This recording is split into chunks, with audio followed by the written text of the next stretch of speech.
Praise the Lord. கர்த்தர் நாமம் மகிமைப்படுவதாக. இதை பார்த்து கொண்டிருக்கிற யாவரையும் கர்த்தர் ஆசீர்வதிப்பாராக.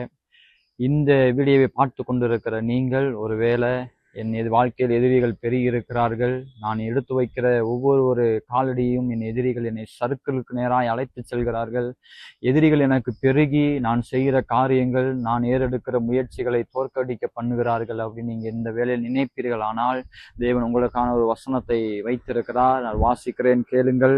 1 நாளாகமம் புஸ்தகம் 14வது அதிகாரத்தில் 10வது வசனம் 11வது வசனம். பெலிஸ்தருக்கு விரோதமாக போகலாமா? அவர்களை என் கையில் ஒப்பு கொடுப்பீரா என்று தாவீது தேவனை கேட்டபோது கர்த்தர், போ, அவர்கள் உன்னை கையில் ஒப்பு கொடுப்பேன் என்றார். அவர்கள் பாகால் பிரயாசிமுக்கு வந்தபோது தாவீது அங்கே அவர்களை முறியடித்து தண்ணீர்கள் உடைந்து ஓடுகிறது போல தேவன் என் கையினால் என் சத்துருக்களை உடைந்தோட பண்ணினார் என்றான்.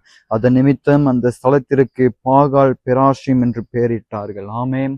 இந்த காலை வேளையில இதை பார்த்து கொண்டிருக்கிற நீங்கள் உங்கள் வாழ்க்கையில இருக்கிற எதிரிகளை எப்படி தாவீதின் வாழ்க்கையில இருந்த எதிரிகளை தேவன் தண்ணீர்கள் உடைந்து ஓடுகிறது போல ஓட பண்ணினாரோ, அதே போல உங்களுக்கு எதிராய் நிற்கிற, உங்களுக்கு மறைமுகமாய் இருக்கிற எதிரிகள், உங்கள் பின்னால் இருந்து உங்களை அழிக்க நினைக்கிற எதிரிகள், உங்களுக்கு விரோதமாய் வருகிற பொறாமைகள், வன்கண்கள் எல்லாவற்றையும் இந்த வேளையில் ஆண்டவராய் இயேசு கிறிஸ்து அவை அனைத்தையும் உடைந்தோட பண்ண போகிறார். இது நிமித்தம் நீங்கள் ஆசீர்வாதத்தையும் ஐஸ்வர்யத்தையும் பெற்றுக்கொண்டு வாழ்க்கையில ஒரு செழிப்பான வாழ்க்கையாய் இதுவரைக்கு இருக்கிற தடைகளை தேவன் நீக்கி போட்டவர்களாய் நீங்க வாழ்வதற்கு தேவன் கிருபை செய்ய போகிறார்.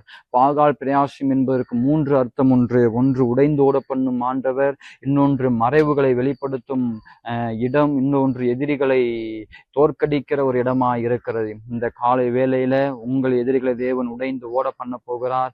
உங்களுக்கு மறைவாய் இருக்கிற ஆசீர்வாதங்களை தேவன் வெளியே கொண்டு வர போகிறார். இதை கேட்டு இதை விசுவாசிக்கிற உங்கள் ஒவ்வொருவருக்கும் தேவன் அப்படியே செய்ய போகிறார்.